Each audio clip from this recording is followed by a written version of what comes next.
देखिए, noun clause में आपको क्या देखना है। नाउन क्लॉज और क्लॉजेस सारी अगर किसी पार्ट ऑफ स्पीच के नाम पर हैं तो ऑब्वियसली उस पार्ट ऑफ स्पीच का काम ही कर रही होंगी वो, इसीलिए उसका नाम है। नाउन है और नाउन से नाउन फ्रेज है और नाउन से ही नाउन क्लॉज है। तो इसका मतलब ये हुआ कि तीनों का आपस में जो फंक्शन है वो सिमिलर है। जो फंक्शन नाउन का है वही नाउन फ्रेज का है, जो फंक्शन नाउन का वही नाउन क्लॉज का भी है। In that sense noun can take the place of noun clause or noun phrase. Noun phrase can take the place of noun or noun clause. Similarly, noun clause can also take the place of nouns or noun phrases. अब अगर noun का आपको पता है कि कहाँ कहाँ पे यूज होता है, वो कौन कौन सी उसकी प्लेसेस हैं, तो आप नाउन फ्रेज के भी फंक्शन के बारे में और नाउन क्लॉज के भी फंक्शन के बारे में इजीली आप डिटरमिन कर सकते हो, आइडेंटिफाई भी कर सकते हो, यूज भी कर सकते हो उसको। एक कॉमन चीज तो ये है, इट इज दैट सिंपल। सारी क्लॉजेस के बारे में यही सिंपल एक बात होती है कि जिस नाम से है वो उसका फंक्शन करती है। नाउन क्लॉज में नाउन क्या है कि नाउन का a clause that functions as a noun, और इसका कोई और लॉजिक नहीं है नाउन का नाम रखने का। Noun clause simply it works as noun. Adverb clause simply it works as an adverb.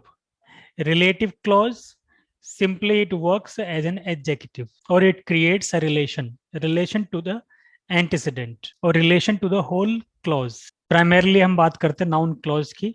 तो noun clause simplest जो इसकी डेफिनेशन है, a clause basically it is subordinate clause. अब सबऑर्डिनेट क्लॉज होने का भी एक और इसमें रिजर्वेशन है कि all the clauses at the subordinate place may not be noun clauses, or any clause that is noun clause may not be always at subordinate place। अभी पोजीशन के बारे में बात करेंगे तो वहां पे क्लियर हो जाएगा। simply it takes the that can take the place of nouns or noun phrases in a sentence। one of the functions is in reporting।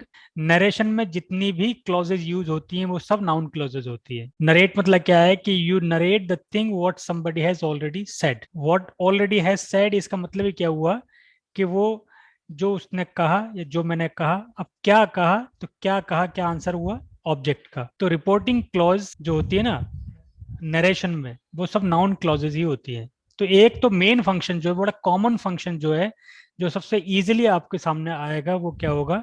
Reporting what somebody has already said और written। उसको report करना, जो आपने कह दिया उसको report करना, एक कॉमन फंक्शन होता है नाउन क्लॉज का।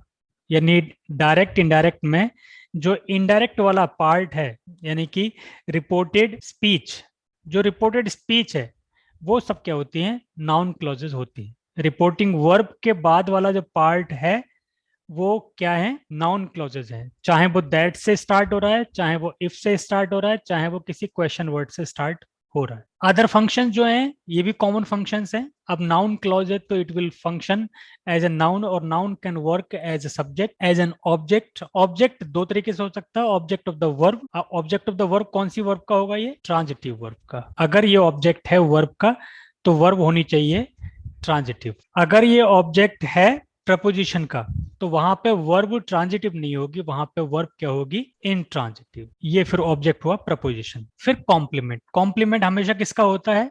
या तो जो कॉपुलस वर्ब्स होती हैं, और या फिर commonly verb be, is, am, are, was, were. उसके बाद में आने वाली वर्ब जो होती है वो, मतलब जो ऑब्जेक्ट होता है उस ऑब्जेक्ट को क्या कहते हैं? कॉम्प्लीमेंट कहते हैं। इनके बाद में जो होगा वो क्या होगा?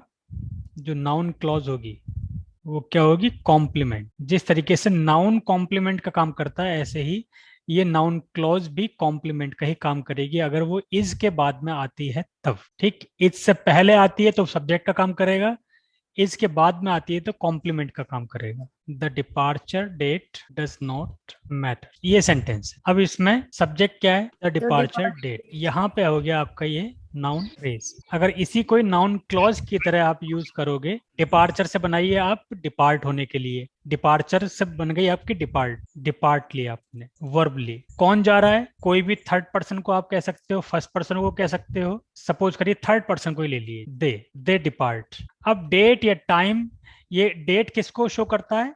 टाइम को। अब टाइम के लिए जो कंजंक्शन का आप यूज करते हो वो कौन सा यूज करते हो? When. When they depart. The departure date से आपने ये क्लॉज बना दी, when they depart, when they depart does not matter, दोनों का एक ही मीनिंग रहा। नाउन फ्रेज से हमने नाउन क्लॉज में कन्वर्ट कर दिया। नाउन क्लॉज में कन्वर्ट करते ही ये सेंटेंस क्या बन गया, ये सेंटेंस था हमारा सिंपल, ये क्या बन गया कॉम्प्लेक्स। इस तरीके से भी अब नाउन क्लॉज से जैसे सिंपल बनाते हो या सिंपल से नाउन क्लॉज बनाओगे, आप कॉम्प्लेक्स बनाओगे, तो this is one of the ways. So when they depart does not matter, यहाँ पे नाउन फ्रेज थी, यहाँ पे नाउन क्लॉज, यानी इसकी जगह पे हमने नाउन क्लॉज यूज कर ली।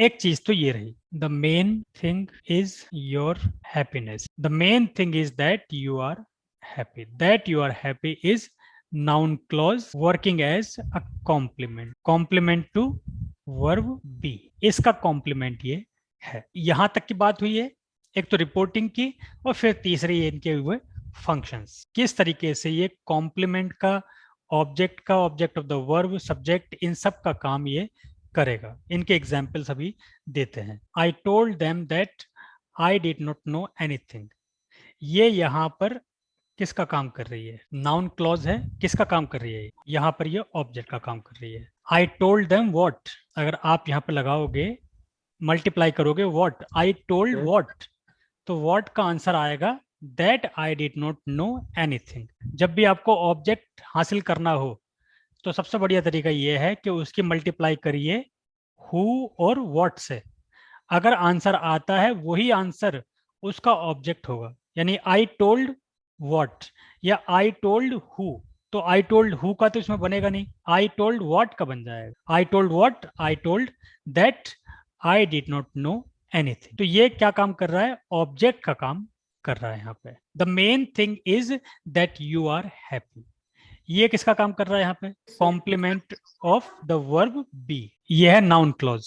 अभी नाउन क्लॉज किसका काम कर रही है, I did not have an access to what he showed me, object किसका है, वर्ब का है या प्रपोजिशन का है, object of the preposition, object of the preposition. Preposition के बाद में आती है तो समझ लीजिए वो प्रपोजिशन का ही ऑब्जेक्ट होगा। Position of noun clause, position, अब नॉर्मल पोजिशन जो है, एक normal position, noun clause basically कौन सी क्लॉज हुई, सबऑर्डिनेट। सबऑर्डिनेट क्लॉज की बेसिक पोजीशन क्या होती है, जो मेन क्लॉज के सबऑर्डिनेट क्लॉज जो होंगी और एडवर्ब क्लॉज या फिर नाउन क्लॉज, वो बेसिक जो उसकी पोजीशन रहेगी, यूजुअल जो पोजीशन रहेगी, कॉमन पोजीशन जो रहेगी, वो कहाँ रहेगी, as a subordinate clause, means after the main clause. एक ये यूजुअल सी बात हुई, लेकिन ये पूरी एक्सप्लेनेशन नहीं, this is not the complete explanation. However it can form the part of the main clause itself, a part of the main clause कैसे, either as subject or as complement, whether I want to go out or not need not concern you, whether I want to go out or not need not concern you। अब इसमें subject वाला portion कितना है, यहां तक, whether I want to go out or not, ये आपका हुआ सब्जेक्ट का पार्ट। और सब्जेक्ट किसका है ये, देखिए एक ही क्लॉज है इसमें पूरा, और वो इस नीड नोट का सब्जेक्ट है, सब्जेक्ट ऑफ द वर्ब, ठीक, subject of the verb in a main clause और complement of the verb in a main clause. It can form the part of the main clause either as a subject or as the complement. तो यहाँ पे जो main clause की verb कौन सी है, need not concern you, उसका subject क्या है कि चाहे मैं जाऊं या ना जाऊं, ये whether I want to go out और नॉट। अब इसमें और नीड नॉट कंसर्न यू, तो नीड नॉट कंसर्न यू अपने आप में कोई क्लॉज कंप्लीट नहीं बनी, इसको सब्जेक्ट की जरूरत है।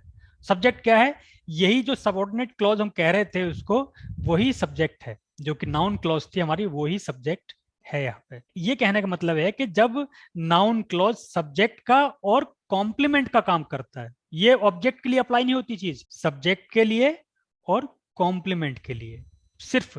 तो उसमें यहां पे आप देखिए नाउन क्लॉज क्या कर रही है, कंप्लीट्स द स्ट्रक्चर, क्योंकि नाउन क्लॉज की अपनी स्ट्रक्चर तो पूरी है, और उसमें मेन क्लॉज क्या कर रही है, नाउन क्लॉज की स्ट्रक्चर पूरी है लेकिन मीनिंग अधूरा है, और मेन क्लॉज का मीनिंग तो जैसे तैसे पूरा है लेकिन स्ट्रक्चर कंप्लीट नहीं है।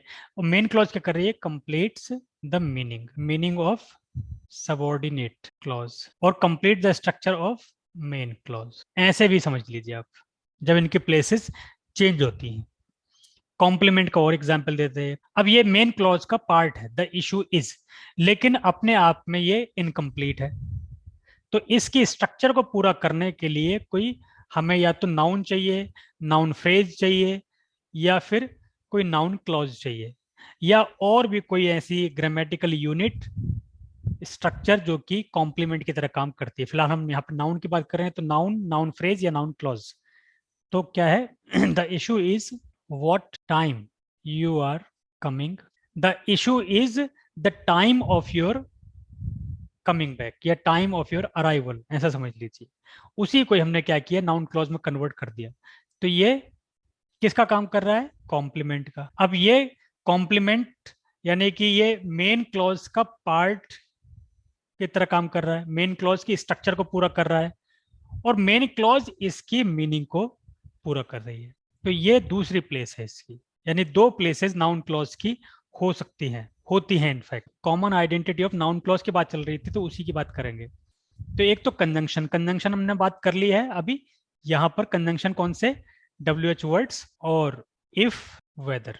फंक्शन आपका ऑब्वियसली नाउन का ही, नाउन क्लॉज नाउन का, और नाउन में फिर आपके सब्जेक्ट, ऑब्जेक्ट और कॉम्प्लीमेंट। पोजीशन में अभी बता दिया आपकी, एक तो जक्स्टापोज्ड और एक forming, forming part of main clause. अब बात आती है कि कंजंक्शन की बात करते हैं यहाँ पे। कंजंक्शन में एक तो आती है आपकी question words, question words like सारे question word, WH words, I do not know when he is coming. तो ये व्हेन से आ गया। नाउन क्लॉज कैसी हुई, नाउन क्लॉज कैसे पता करोगे, I do not know what, I do not know when he is coming, I do not know the time of his arrival, या I do not know when he is coming. तो ये पूरी noun clause है, when इसमें conjunction है। दूसरे तरह के क्या हुआ, इफ या वेदर। इफ या वेदर में बहुत इंपॉर्टेंट होता है कि कौन सा यूज किया जाए। मतलब it is not always that if and whether are replaceable, they are not replaceable. जो हम ये ऑब्लिक लगाने का मतलब ये नहीं कि रिप्लेसेबल ही है, बहुत जगह इफ का यूज करेंगे ही नहीं हम, वहां पे सब जगह हम क्या प्रेफर करेंगे, वेदर को, क्योंकि इफ मिसलीडिंग हो जाएगा। ठीक, तो वेदर यहाँ पे वेदर से बन गए, वेदर आई वॉन्ट इट और नॉट, दैट क्लॉज। ठीक है, ये सिंपल स्टेटमेंट। तो जब स्टेटमेंट की बात हो तो हमेशा लगाइए दैट, दैट के बारे में भी पूरा बता देंगे।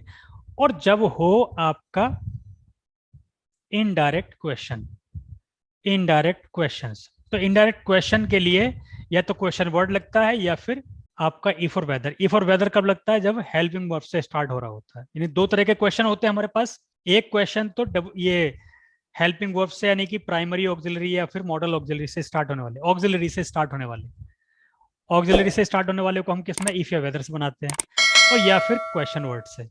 तो उसी दो तरह के आपके बने इनडायरेक्ट क्वेश्चंस। इनडायरेक्ट क्वेश्चन की कैटेगरी में ये दो आते हैं, और ये दैट आता है सिंपली स्टेटमेंट की कैटेगरी।